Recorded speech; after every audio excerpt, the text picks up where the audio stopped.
Meeting to order of the Faribault City Council. First item is roll call.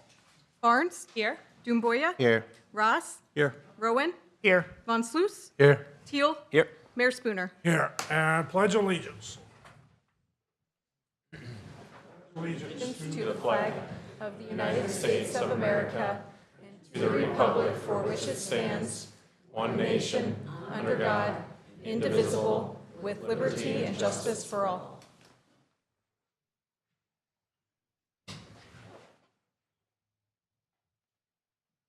Our second item tonight is approval of the agenda. Does anybody have anything they want changed? I'll entertain a motion. So moved. Second. Motion by Roan, second by Van Sluis. All those in favor of the agenda signify by saying aye. Aye. All opposed? The agenda is passed. Item number 3, presentation and introduction to oath of officers paid on-call firefighters. Chief Dienst and Jessica Kinzer, City Administrator.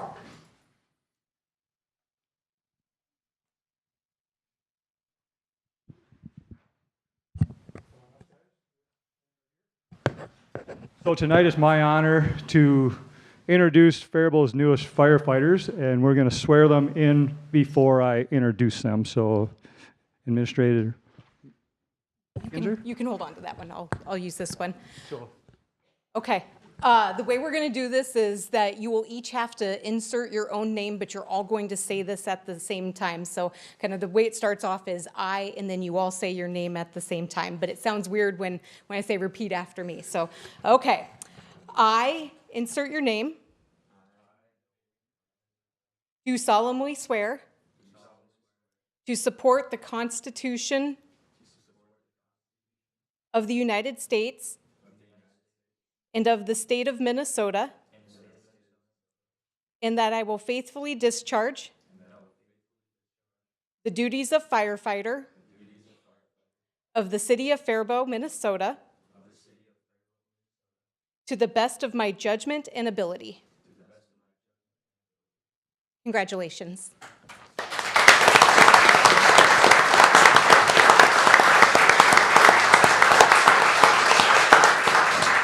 So it's always exciting when we get new people to join our department, and it's an honor to have these 4 young men to join us. So at this time, I would like their badge pinners to come up, and we're going to pin their badge on firefighter Ben Finholt, Noah Braggett, Fabian Hernandez, and John Rivera. Come on up.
Thank you. Our newest firefighters.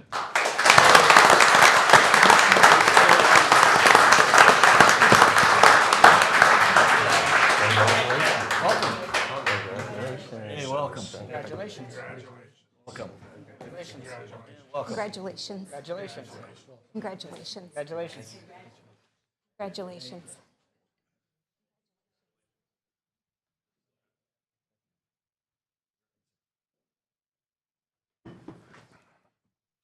Thank you to all of our firefighters that are present here tonight.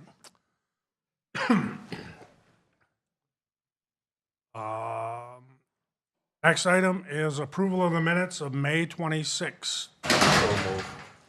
Second. Go ahead. Motion by Don Booyah, second by Ross. All those in favor signify by saying aye. Aye. All opposed? Those minutes are passed. Number 5, requests to be heard. Say, we're gonna go over the rules before we get started here tonight. Just a reminder of the rules moving forward. City council charter and rules apply that the city council has adopted policies that prohibit audience from disruptions like clapping and shouting. We please ask that you be respectful to all people that are speaking. Also, policies that this shall not last more than 15 minutes, which is you get 3 minutes per person, and there are 4 sign-ups, so hopefully no one goes over. If you see the sign, 30 seconds, please be aware that you are winding down. I would also like to add that there is nothing on tonight's agenda regarding the data center here. Okay? We just simply received this court ruling yesterday morning. We are presently working on having meetings with our legal counsel about where we go from here. I believe we have a tentative date for a meeting set up, nothing in stone yet, but so there's nothing on this agenda, nor next week or possibly the week after. So it's good to see you people coming, but just so you know, we will not be taking any action on this tonight, contrary to what is out there, and I'm not gonna say where. I'll tell you what. Our first item is Deb Smits. Please come forward, state your name and address for the record. Evening, Mayor Spooner, members of the council, and Carrie. My name is Deb Smits. I live at 415 Sunshine Lane. I understand that there's nothing to be taken about the data center, but I would like to strongly encourage you to reconsider the environment that this is going to destroy, number one. And number two, is it going to create more jobs? 35 years tax-free, I would take that. There's got to be a better use of that land, like Chipotle. Thank you.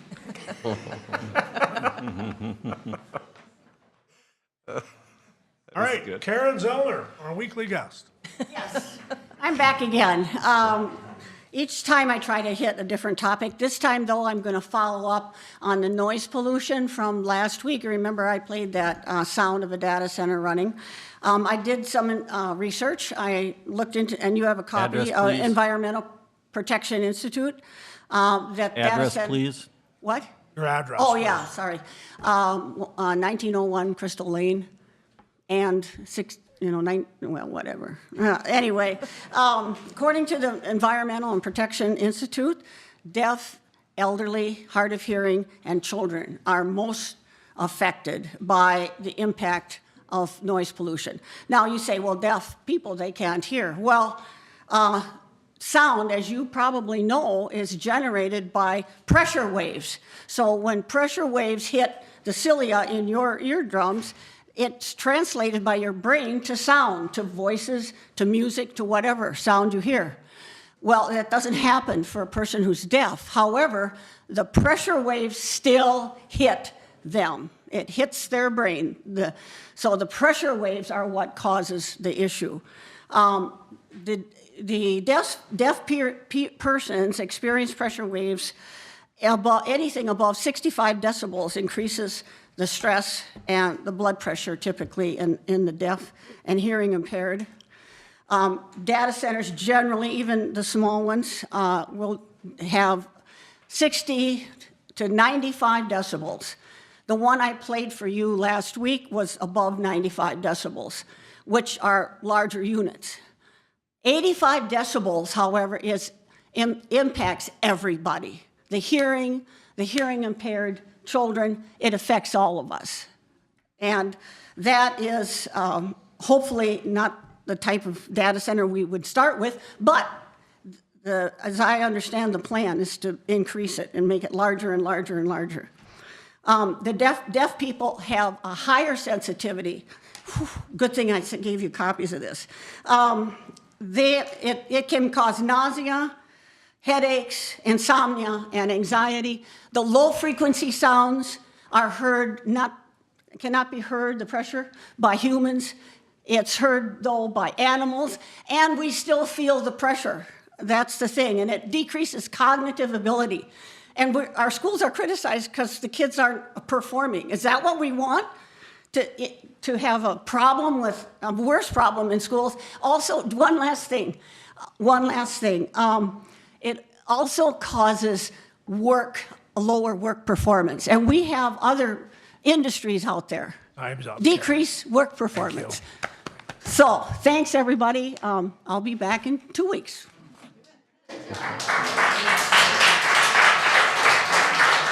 Marion Wolf. Please state your name and address for the record. Mary, you might want to pull the microphone down to your mouth, toward your mouth. Thank you. Like that? Yes, perfect. Hello, I'm Marion Wolf. I live at 887 Southwest 4th Avenue here in Faribault. And I am behind the train on this. I want to know, first of all, if I ask questions, will you answer them tonight or not? No, we're not going to give any input tonight. Okay. Is there going to be a time when you're going to answer questions? Once we have a formal meeting on it, it will be on an agenda, but until, we have nothing planned. So what's the essence of tonight? You can speak. You have Meaning? 3 minutes. But we can speak, but we get no answers, and we have no... I just want to know where we're at. Is it, are we just put our toe in the water and we can do something about it? Are we up to our ankles or knees, or is it just our eyeballs out, or what are we at? That's what I want to know, so we know where we're at. Can we reverse this? Can we not? That's what we're here for. I don't know that answer. That's what we're going to take. This is not going to be this is going to be a long process, okay? We haven't even scheduled a formal meeting on this process. Okay, and are you going to have open... Correct. I guess all Yes. I want to know is, are you going to Yes, have we then will. open You pay- meetings with people? Pay attention to the city website and look at every city council meeting, and they will post when there's meetings on this subject. Okay, and it'll be a back and forth type of thing? No, not tonight. No, not tonight, but when you do post it and you're going to have something, it'll be back and forth where you'll give an answer to a question or... At that point in time, when there's public input, we will take all the questions at once and then we will answer them correctively. We will not get into a debate with the public. Okay, Yep. I think the thing to clarify, Mayor, for those in the audience, this is a formal business meeting for the council to transact business. The public is welcome to comment on things that are on the agenda or not on the agenda under the section of request to be heard, which is where we're at. We allocate in our rules 15 minutes for this, but it is not a back and forth Okay, questioning. If you have questions, I would strongly recommend that you reach out to your elected officials, I will. but this is not the forum for Okay. a back and forth. I guess then I just want to say that the little I have done, and it is, I don't see anything positive at this point. I see a lot of negatives, You have and I'm 30 really concerned. seconds. Yep, and I would like that consideration for the quality of life for everybody in the Faribault, Rice County community, because I think it'll affect everyone.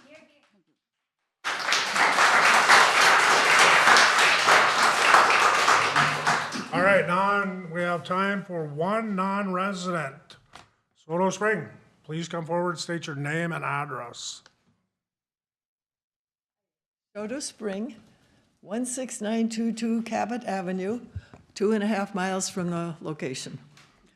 I apologize, I made a mistake last time, and so I'm being very careful this time, and I'm reading things.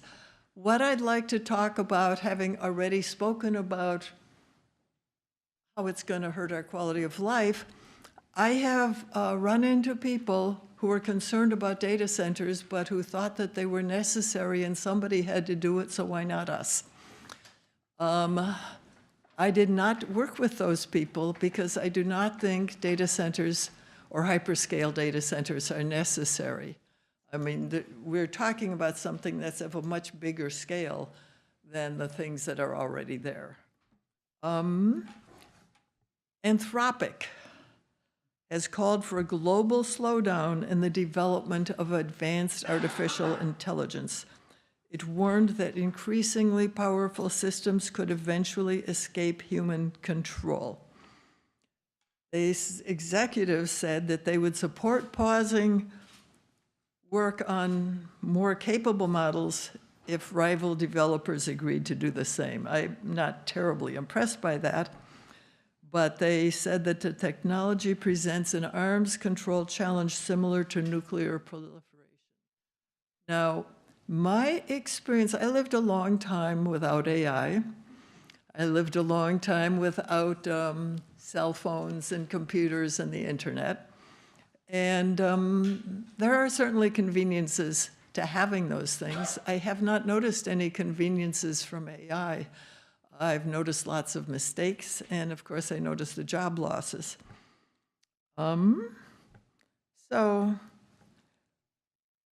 the company says AI may be approaching a stage where systems can help develop even more advanced versions of themselves, potentially triggering a rapid acceleration in capabilities. Now, we all know that there's some things that AI is useful for, researching medical records and so forth, things like that. So I am not saying, no, we can't have any of that, but in a world where climate change is our most frightening problem, and where the fears of fascism have some reasons, and this technology is designed to increase power in the hands of the most powerful, I think we should not be thinking that it's our obligation to help them.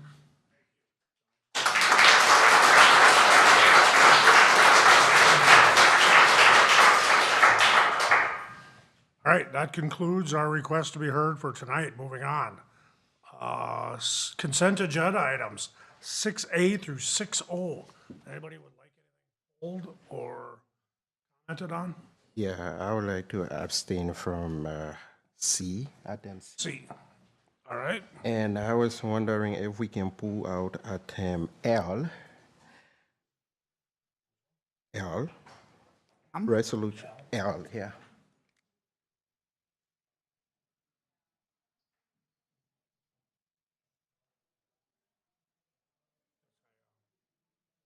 anybody want to get up and leave? I'm going to give you about 30 seconds. And they.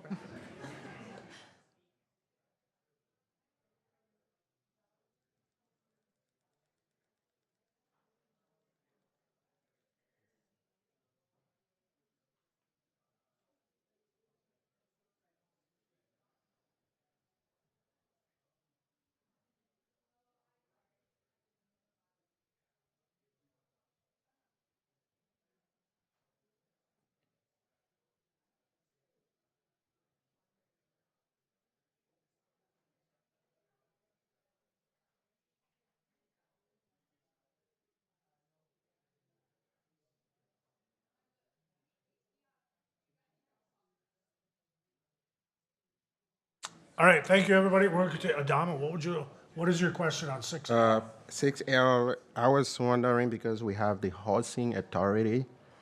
So I was looking for some clarity on this. So what would be, I know the key function is to research, according to the memo, but so what's the balance between this committee and the HRA?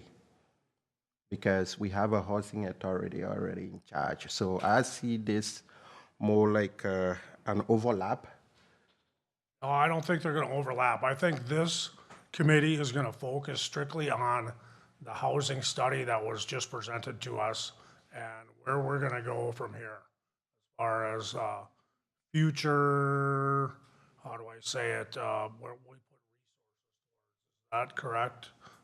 Correct, and working with a spectrum of community members who work in real estate, housing, and Contractors, yes. those type of things. This has truly nothing to do with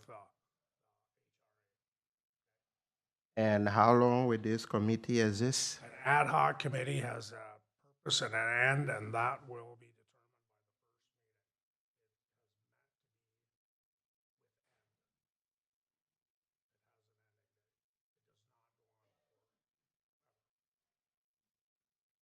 So we don't know how long it will. I don't foresee it being over 6 months, maybe a year, Administrator. I would recommend that we just pull this item for further discussion and All right. vote on the remainder of the consent Okay. agenda. There we go. You are abstaining from 6C? Down? Correct. Yes. Okay. Mayor? Yes. May I get a correction on that? Councilmember Dumboya, we should abstain when we have a conflict of interest in something. You have a conflict of interest in the item 6C? I have no conflict of interest. I just feel like a letter of complaint at this time is not the right thing to do. Stay away from this item. Mayor 'Cause we're- Spooner? We're elected to. Oh, I can vote no on it if that's. Yeah, what you we're want. elected to cast votes, so abstaining should be done. And No, you can abstain. You don't only have to vote no. You can abstain for anything. Mayor Spooner, I would recommend that the consent agenda be approved without C and L, and that there be separate votes on those. Okay. We're gonna approve, I'll take a motion on 6A and B, D through K, and M, N, and O. Second. Motion by Barnes, who was that, Chuck? Was that you? All right. Second by Teal. All those in favor of 6A, B, C, or excuse me, D through K, M, N, and O, signify by saying aye. Aye. All opposed? Those pass. Back to 6C. I would like a motion on 6C I'd still like more discussion. after the motion, but So what is your concern? You agree with the preliminary path as presented by Excel Energy, or are you opposed to the preliminary path? Because the PUC needs our collective input. This is engineering proposal. Yes, right. it's an engineering proposal that the state regulatory board said submit multiple paths so that we can have our board choose the best path based on the input from county commissioners and city councils along the path. I don't have no problem with that. I agree with what you're saying. But I just feel like they complain about the new path. I don't know. Because the engineers took into consideration everything. There was a calculation whether this new path may increase budgetary allocation. So we're looking at finance, what they already have, what they already planned for. So trying to propose something that would take an extra miles or two might change the trajectory of their project. Also probably increasing fees, their budgetary allocation. So at this point, I feel like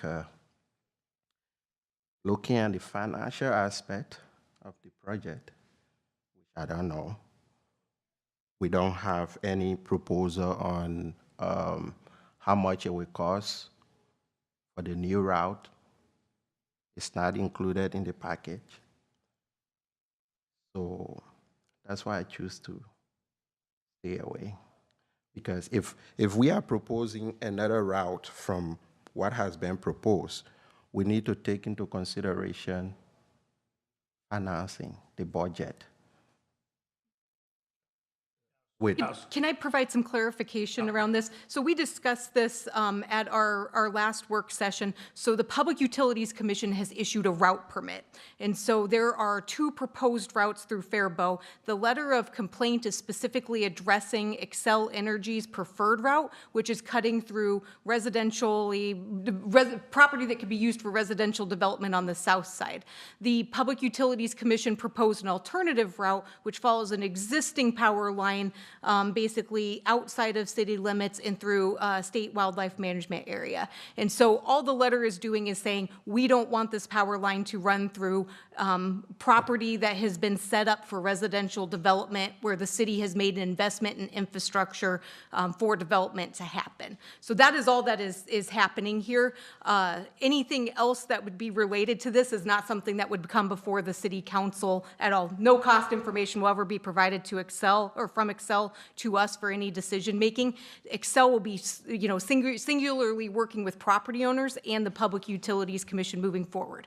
We are a property owner along their proposed route, and so there will be something else outside of city limits that we'll come back to at some point, but this is specifically addressing the route within city limits. Correct.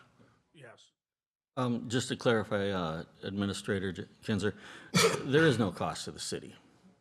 No, there is no cost to the city. Yeah, and the route that was proposed originally was the opposite side of where the development and housing was, and these are very large structures, so I wouldn't want that in anyone's backyard, so I'm for this. We need to pass this. And just a heads up to the public, if you live in this route, please sign this letter and get on board. We can do so much, but if they hear from the public, we have a better chance of them putting the structures on the other side where there is not residential households. Any other comments? John? I'll just help make it clear as black and white. Right now, the transmission lines would go right through the Divine Mercy complex. And we can move it so they'll go through a cornfield. So I vote cornfield. No, I don't know what we're. All right, At thank this you. time, I'll entertain a motion. We need a second. Is that a motion? Second. I made a motion. You got the motion, who's got the second? Peter has the motion, Maybe I have the yes. second. I'll make the, you're going to do the second? Yeah, second. Uses anybody up here. Oh, yeah. Motion by Roan, second by Teal. No. Van Sluis. Motion by Van Sluis. Motion by Van Sluis, you gotta speak up today. Motion by Van Sluis, second by Teal. All those in favor of 6C, signify by saying aye. Aye. All opposed? That passes. On to 6L, the ad hoc committee. Hence, the word ad hoc is Greek for with ending. I wanted to be a lawyer at one time in my life, and so I know that. I don't know why. But impressed. hence the name ad hoc committee. And typically at that point in time, committees set up, whether it could be one meeting or a year. But ad hoc means with end. So that is the length of that committee. Any other discussion? This time I'll entertain a motion. So moved. Second. Motion by Ross, second by Barnes. All those in favor signify by saying aye. Aye. Opposed? That passes. Thank you. Public hearings, 7. We have none tonight. Items for discussion. First item is Resolution 2026-166, accepting a 2025 financial audit. Are we going to get this all in one, or is this all together? Separate. Each one has separate presentations? All right. 6A, financial audit. Gentlemen, welcome. Good evening, Mr. Mayor and members of the council. It's a pleasure to be back with you again here and present a recap of the results of the work that we did for the audit of the 2025 year for the city. And what we've done again this year is in order to condense the information into a concise summary, but yet hit on all the key points within the various deliverables that we issue as part of the audit process. I know there was, it consumed much of your packet for tonight's meeting, probably north of 250 pages or so of information that's in there in the various reports. But have that in a slide deck here that I'll just go through at a good pace and hit on, again, those highlights. If there's anything that caught your attention, if you had a chance to, take a look through the deliverables that were in the packet, or based on what I comment on here as I'm going through the slides, feel free to bring those up, and as I'm going through too, certainly interject if you have anything you want to address on the spot. So with that, we'll get started here with the slide. So if we advance, so this first slide here just provides a summary of the various reports that we issue. Some of these are, for example, the first one that's noted there, the independent auditor's report on the financial statements. That's towards the front of the comprehensive financial report, the lengthiest of the various documents that are issued. Within there, there's a few pages of various information. The key items to note relate to the opinion section that comes first. And it's a couple paragraphs, and even though you do not see the words unmodified or clean in those paragraphs, that is the terminology that's used for that type of opinion that is being provided with respect to the financial statements. So that is the optimal result when it comes to a set of financials that are subject to audit, and that's looked very favorably at by oversight bodies at the state level, federal grantors, bond rating agencies, you name it. So that's the good result there. The responsibilities of both management as well as us as the auditors are detailed out in that report as well, just from a very high level. On the management side, the duties are the fair presentation of the financial information to us, as well as maintenance of appropriate internal controls.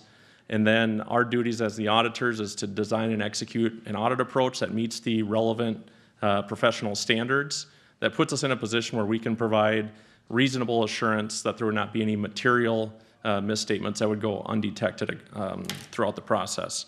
So that reasonable assurance terminology is used intentionally because of the fact that we're not testing every transaction that occurred throughout the year affecting the city's finances, nor would you want to incur the cost of having us do that.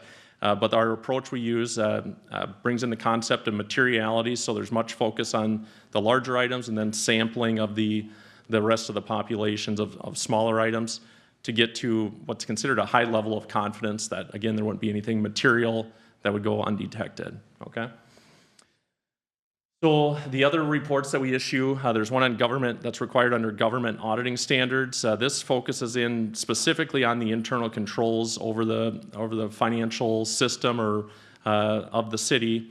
And through the work that we do, we gain an understanding of the controls that are in place as far as segregation of duties, having checks and balances, things like that. And then also if there's items that surface as part of the audit process, for example, if we were to identify the need for material audit adjustments, or there's over-reliance on us for kind of the preparation of the financial statements without having a good understanding internally of kind of what's included there, we would have to report those items as findings within that report. But as it's noted here, nothing in that regard for us to report. The city's got a great team in place that's handling the finances, and everything checked out well and kind of met our expectations on that front. So, okay. Then for 2025, it's been a number of years since the city of Faribault had the need for an additional federal awards compliance audit, probably going back to some of those pandemic relief years when some of that funding was coming in, but then there was a couple of years where there was not a need for that separate audit. For 2025, that requirement did kick in again based on some of the funding that was coming in for trail projects. So it put the total spend on federal awards over the $1 million threshold that's established by the federal government. So we did have to take a deeper dive from a compliance perspective at the federal funding that came through for the trail projects. But again, everything checked out good, checked out well based on what the federal agency requires us to look at.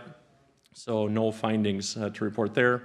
And then lastly, for Minnesota local governments, there's a requirement to work through, in addition to our other audit programs on the financial statement areas and so forth and compliance, to then work through a compliance guide that the state auditor's office publishes that touches on all the various statutes that are applicable that have financial pertinence. So things like contracting and bidding, conflicts of interest, those types of things, just to make sure that they get a sense as to whether the city's got good protocols in place for following those statutes. And there again, everything checked out well. So it's not too often where I can present a slide like this where it's no findings across the board. So as I mentioned, kudos to all involved in driving that great result. So, okay. So then from there, that's the slide I'll spend the most time on. The next dozen or so are going to be pretty quick. So here, we'll first take a look at the general fund, and we put these graphs in here just because it provides both a multi-year trend kind of view, but then also brings out some of the key items within the details of the financial statements for the current year. So here for the general fund, you can see that over the 5-year period presented, a nice trajectory there for both the cash and investments position as well as the fund balance for the general fund. The one thing that's a bit unique is that you get to 2025 and you can see that the lines cross for cash and investments and fund balance. The driving factor there is the internal loan that was approved to provide $1.6 million in funding that'll get replenished to the general fund over time. That going for capital replacement needs and et cetera. So that cash going out of the general fund is what caused that shift in 2025. For those, it's still part of fund balance because the other fund will repay the general fund for that, again, over a multi-year period with interest. Then with the general fund as well, I did want to mention that looking at fund balance, there's different categories, and the category that gets the most attention is the unassigned fund balance. That's how most fund balance policies are written, is to establish a goal for a certain range of coverage to have in that unassigned fund balance as compared to the subsequent year's expenditures. And where that amount landed for at the end of 2025, it was about 44%, so close to 6 months worth of coverage on the operating expenditures for the next fiscal year. And that's in line with the policy that the city has adopted to have it be in the range of 35 to 50%, which then also aligns with the guidance from the state auditor's office as well. So that cushion there, that amount of cash or fund balance on hand at the end of the year is important because of the timing until that first significant property tax settlement comes through in the next year, which gets to be closer to the end of June by the time the county remits that to the municipalities. Okay. We'll move forward to the next slide here. So just provides in numbers the trend on revenues and expenditures. I've got a bar graph slide that'll come next, so it's easier to kind of look at it in that form rather than digging into the numbers. But overall, during the 4-year period presented, or 5 years, revenues increased during that time by about 21%, and expenditures increased by about 24%. And that's very similar to what we're seeing with most municipalities we're working with. The cost side of things, the increases that are happening to be able to keep up with where wages need to be and just other costs that are coming into play and inflationary factors, et cetera. For comparing 2024 to 2025, something that does look a bit unique is the expenditures jumped up quite a bit in 2024. The item to remain aware of there is the costs associated with the new ERP system that was put in place for the city. Had a substantial impact on the 2024 expenditures. So if you were to back that part out and look at the trend from 23, 24, and 25, you'd see more of a kind of an expected annualized increase of about 6% or so. Okay. We can move forward. Well, for the general fund revenues, what I'll call out here is just, and as expected, the taxes and intergovernmental revenues make up the majority. It's about 85% in total, 50% for the taxes, 35% for intergovernmental. The intergovernmental piece primarily is the local government aid coming from the state. So significant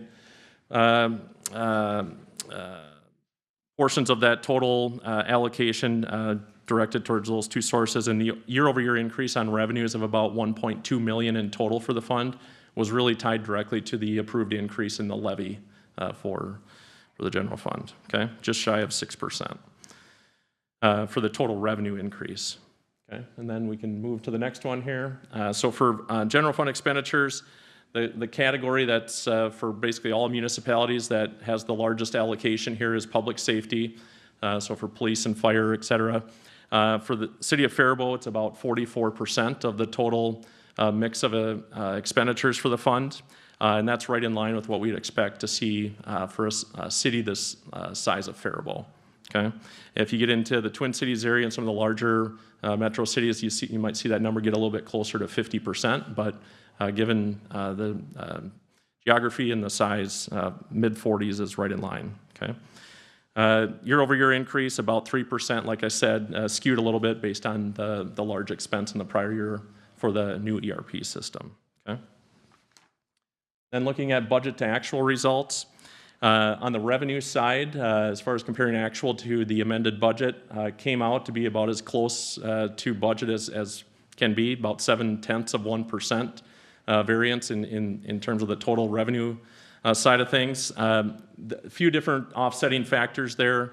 The one revenue line item that had the most notable variance from budget was that miscellaneous category. Within there is investment earnings. And it's commonplace for local governments to budget conservatively for the investment earnings just because of the unknown as to what could happen with the interest rate environment as you get into that next year that's been budgeted for. So that's where things landed there. On the expenditure side, a favorable variance of about 1.7%. Most of that was in the public safety line item, much tied to just unfilled positions with the police department. So forth, okay? Forward here, so then we'll take a quick look at the various enterprise funds for the water utility. Roughly 4% increase in revenues going from 24 to 25. That was pretty much right in line with the approved rate, more of that was driven based on the increased water access charges that came through for 25. On the expenses side, the increase was notably more significant, about close to $1 million increase, roughly 35%. Much of that was due to needs on the repairs and maintenance side of things. Okay. Looking at the next slide, for the cash and investments position as well as the unrestricted net position, so the equity of that fund, excluding the portion that's tied up in capital assets. Those enterprise funds are of course, very capital intensive. So the unrestricted portion looks more at here's what's available in terms of more liquid type of funds for that utility. So here you can see 2025 looks a bit odd because you've got that large jump in cash and investments. What does come into that line item in the financial statements is the debt that was issued in 2025 for the water utility. It was about $7 million. Very little of that was spent as of the end of 2025. More of that will happen here in 26, 27. So that cash investments, that'll come down over the next couple of years, more in line with that unrestricted net position as it's been trending, or as those have kind of trended closely together for the past 4 years prior to 2025. If you're to look just at the multi-year period, the unrestricted net position has increased about 25% over those years presented from the end of 21 to the end of 25. So nice growth there, building up some reserves to help, even though there was debt issuance, to help limit the extent of the need for debt issuance, of having some of those reserves in place for the utility is very important. Okay. Next slide, we'll look at the sewer utility. Here, based on the results of the revenues and the expenses, the net result there provided for operating income of about $680,000. That was a dip from where it was the previous year.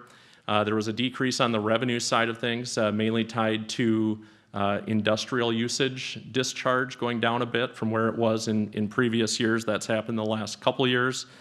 And then on the expense side, a slight increase, just there again based on repair needs and so forth. Okay.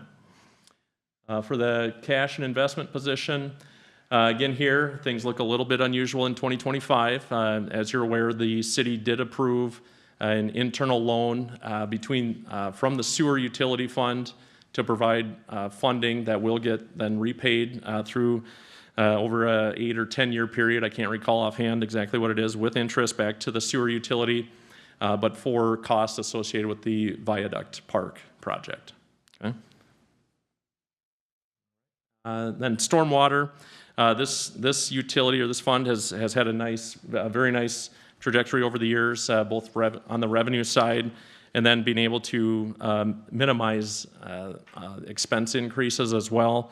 So really building up a nice position there that you'll see on the next slide as it pertains to cash and investments as well as unrestricted net position. Again, being able to address some of those future improvement needs without having to issue debt for those as they occur, or at least limit the extent of that, okay? Well, then I will wrap up here by just touching on this slide that looks at the tax rate as well as the overall tax capacity for the city and in the levy. So looking at how those have trended over the 5-year period. As you can see here, for the tax capacity, there were very notable increases in 23 and 24. We were seeing that basically across all municipalities based on the assessed values of property and so forth. Really jumped up, came back a little bit in 2025.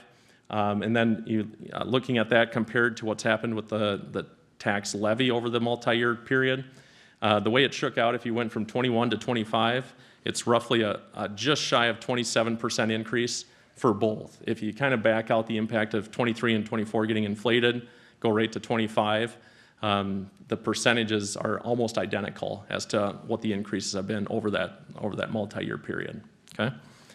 And so that basically left the rate, as you'd expect with the numerator and denominator increasing at the same clip over that period, tax rate in essence going back to exactly what it was in 2021. Okay? So that is the information that I wanted to cover with you all tonight. Glad to address any questions that anyone might have with regards to what I touched on or anything you saw in the deliverables. So. Questions? Thank you, Mayor. What do you think the cause of the decrease in tax capacity was? That's kind of an odd one for me to wrap my head around. Yeah, you know, and it can vary from one municipality to the next and county to county. It's the county assessor's office, of course, that is coming up with those values. But just, I think some pullback with regards to just the market rates, interest rates, where they've been and causing, I think, just uncertainty and just resulting in folks, whether it be residential or commercial, just kind of staying put and not, the extent of building and so forth certainly slowed down a bit. So bringing also down kind of that trend with respect to market values as well. Thank you. Tax capacity. Yep. Any other questions? Thank you. Yep. Thank you, staff. It's always good to see that annual report with no red flags. This time I'll entertain a motion. So moved. Second.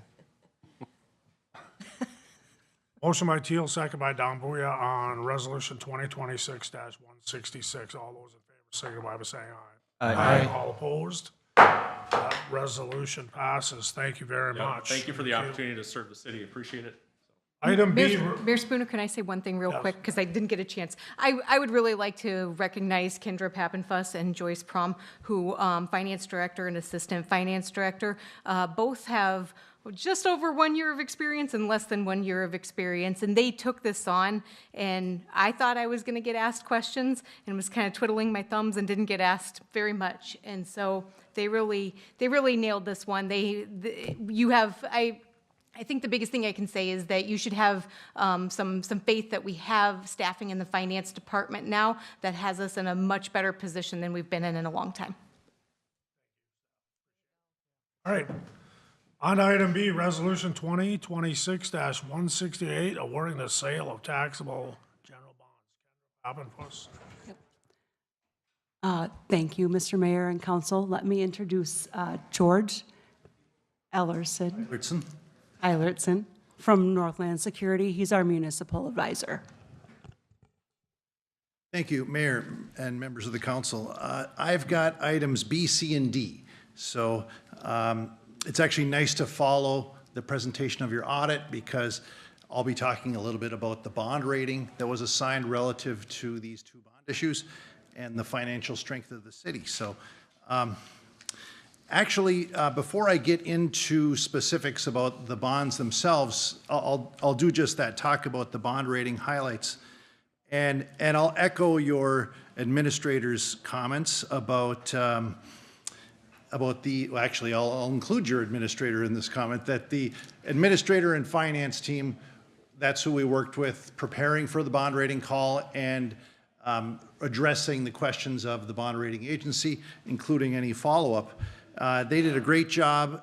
The outcome of the rating was that Standard & Poor's, who previously had a AA rating for the city of Faribault, affirmed that rating.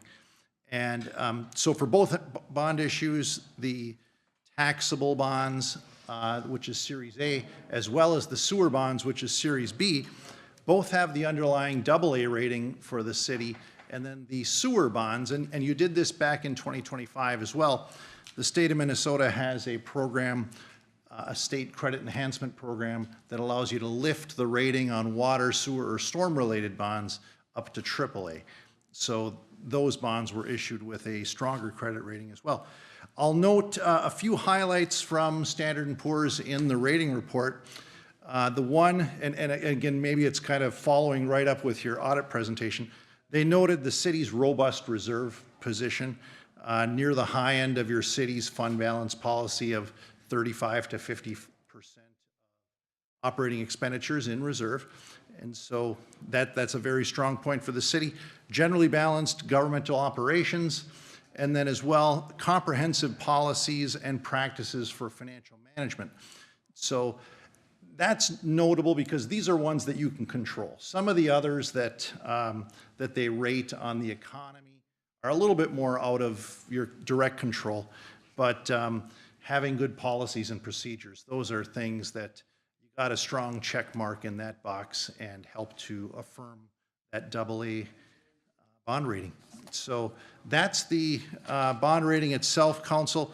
I'll hit the highlights of the first bond issue, which was Series 2026A. That's the one for Viaduct Park. They were issued as taxable general obligation tax abatement bonds. You may recall that you worked through a couple of steps relative to the abatement bonds, such as a public hearing, and then as well at the end of April, you called for a bond sale to take place today. And so for this bond issue, we took financing bids at 10 this morning. We received, and Council, if you have this bond sale summary in your packets, I'll hit the high points just so you don't have to look away. But we received financing bids from 3 firms. So these are investment banks that typically bid on bonds. Truly a national audience comes to the plate when you issue your debt. The low bid was Robert W. Baird and Company out of Milwaukee. The cover bid or second place bid was Bernardi Securities out of Northfield, Illinois. And Piper Sandler was the third place bid. We award based upon what's called the true interest cost. The low bid was at a 4.92%. The bonds were structured with a 15-year term and level debt service. So these bonds will be paid for by a combination of a debt levy and an abatement levy. And so over that 15-year period of time, again, that will be the source of revenue to pay back these bonds. Both bonds, I'll just note, Council, in case you've got to get a 15-year financing term, about halfway through the term of the bonds, you have what's called the call date, and that's the optional redemption date for the city, where you at the city have the ability to prepay bonds if you want, prepay principal if you desire, or if the market conditions are better, you could potentially refinance at that time. So again, about that time, you've got about 45% of your bonds that are paid, so a majority of your bonds still remain at that time. So we keep in touch with your staff on all your existing debt if there's ever market conditions that allow you to potentially achieve a savings.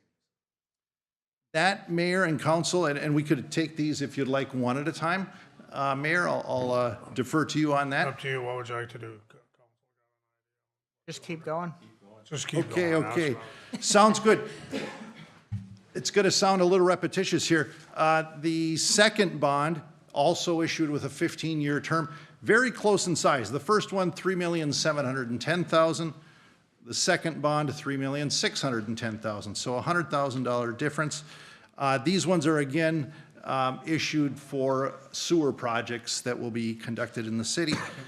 15-year financing term, underlying AA rating like I talked about previously. It's got that credit enhancement, so it lifts the rating up to AAA.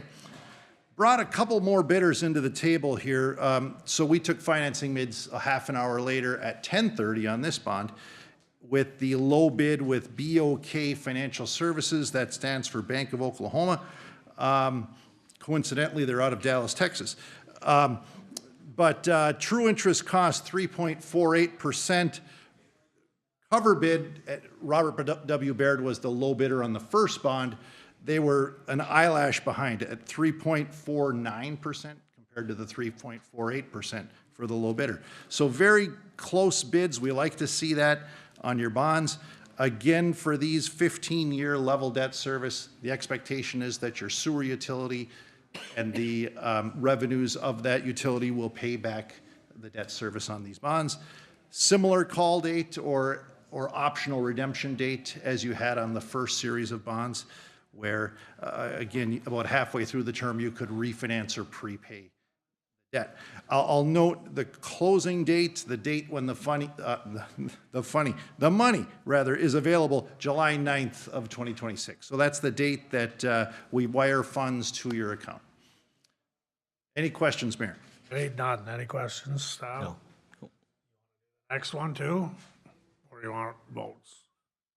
All right, let's go for the third one. Okay, because this is bond-related, Council, this is, we're not issuing new debt on this resolution. This is what's called a reimbursement resolution. This is actually relative to the sewer bonds, and what it's the type of resolution where if you have expenses that you've already incurred or will incur prior to that July 9th closing date, that this is a resolution you should approve because it allows you to dig into your own reserve funds, pay some expenses, and then reimburse yourself at a later date with tax-exempt debt. Simply stated, Mayor, that's the purpose of this resolution, and I can address any questions you may have.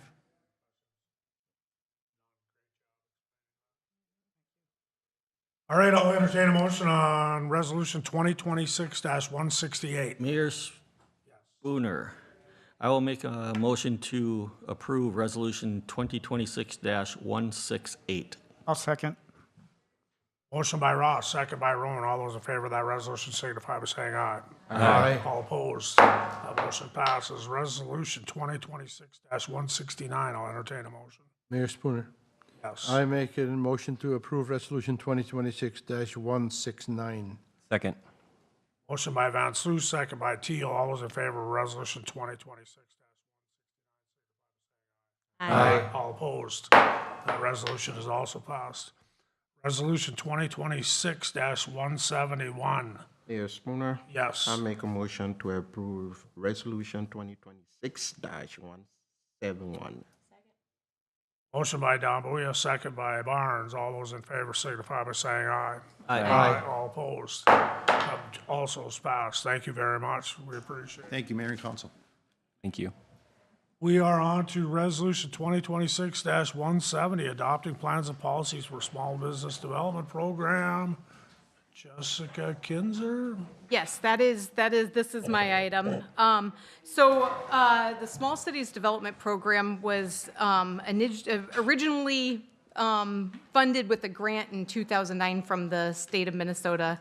What ended up happening, there was loans that were offered on that, and so when those loans have been repaid over time, the funds that come back are considered program income. So what we're talking about tonight is how do we get the authority and what do we need to do to be able to spend the program income, which in the 2025 budget process, so like about 2 years ago, was discussed of using to retrofit the street lights in downtown, Central Business District specifically, for LED, as LED bulbs are no longer going to be available for those lamps. So that's the project that we have. The funding that is available there in program income is $330,000, almost $331,000. The money that actually exists in that fund is a higher amount because that fund has been collecting interest as we've gone along throughout the year since 2009 as well. So there is actually more funding there. There is also still one loan receivable that's outstanding in that fund for $3,000, where we'll probably need to do some research on that eventually to figure out if it's something we should be writing off in the future. So these are considered federal pass-through funds through the state, regardless of whether it's program income or it's the original grant. So the state is requiring us to bring up to date a number of policy and plans in order for us to use that program income. And so I'll just briefly go over a few of the things. The last time these were adopted was in 2018, which was the last time there was an approved spending plan, which did some streetscaping and some parking lot things, as well as the banners that are in the downtown area as well. So there's some different things in the past, but we've got a plan for the future. So citizen participation plan, there's nothing that has changed. Ultimately, on June 23rd, we will have a public hearing as part of our citizen participation plan, because we state that public hearings are how we will gather input. And so I'll go through more of the program area, how the funds are to be spent, and more of that at that time. We also have a residential anti-displacement plan, which did not change. And to be clear, retrofitting streetlights does not result in any residential displacement. We also have a certificate of a drug-free workplace, which again doesn't change, but we had to identify the work area, which is the central business district. That's been on there that's on there. The excessive force policy form that is provided by the state and HUD for this has also not changed since 2018, and Chief Sherwin did affirm that the statements that are being agreed to are consistent with the department's excessive force policy. What is new is the Section 3 plan, which was not required in 2018 and now is an emphasis. Because we are going to be spending more than $200,000, we are having to put more of an emphasis on Section 3 compliance, which is basically saying that the contractor that will be hired for the work, as well as the city, will do everything we can to ensure that individuals who are low to very low income are being included as part of the employment in the project. And so that has a lot of things that go along with it. I did develop that plan off of a template that was provided by HUD. So it was one that we kind of had to work through as to how that would work, but ultimately there will be things that the contractor will have to comply with, which will happen through a bid process. The other thing that is fairly new is the fair housing plan, that this is also based off of a template. What was used in 2018 were just some bullet points of steps that the city would take to further fair housing. This actually has more of a statement, but also lists some items of things that we'll do to further fair housing. And then finally, there is a program income reuse plan, which basically is just restating what we would use the program income for, which is the retrofitting of the streetlights. So as I mentioned, we'll be having a public hearing at our next meeting. This is getting out ahead of things. Ultimately, with McKinstry being on board, when they are putting together the projects, we want to include this in the McKinstry project, knowing that there's funding for it, because we'll be able to recognize those energy savings to basically help pay down any lease payment that would be coming from a larger energy efficiency project in the city.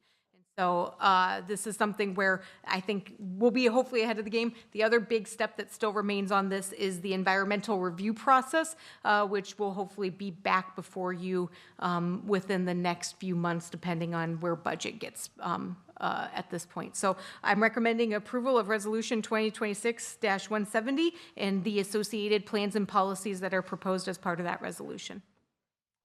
Any questions for staff?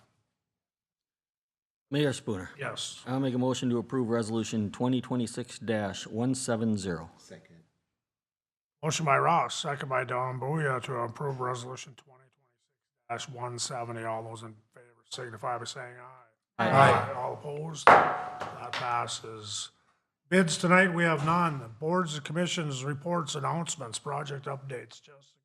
The big one, I just want to remind everybody, is tomorrow night is our June council chat, and it will be at Buckham West at 6 p.m. And it is one that we'll have some guest presenters from Ellers Financial Services, who will be talking about TIF and tax abatement from a broad perspective, and then providing some information as well as a handout on what that has meant in Faribault.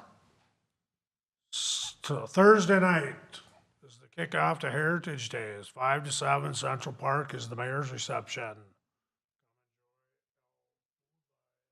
Yeah, you're welcome. Is there a cost to the public for that? Buy a button. You gotta buy a button. Buy a button? Saturday night, the parade, 6 o'clock. We will be leaving city council in our normal spot, right by the historical society.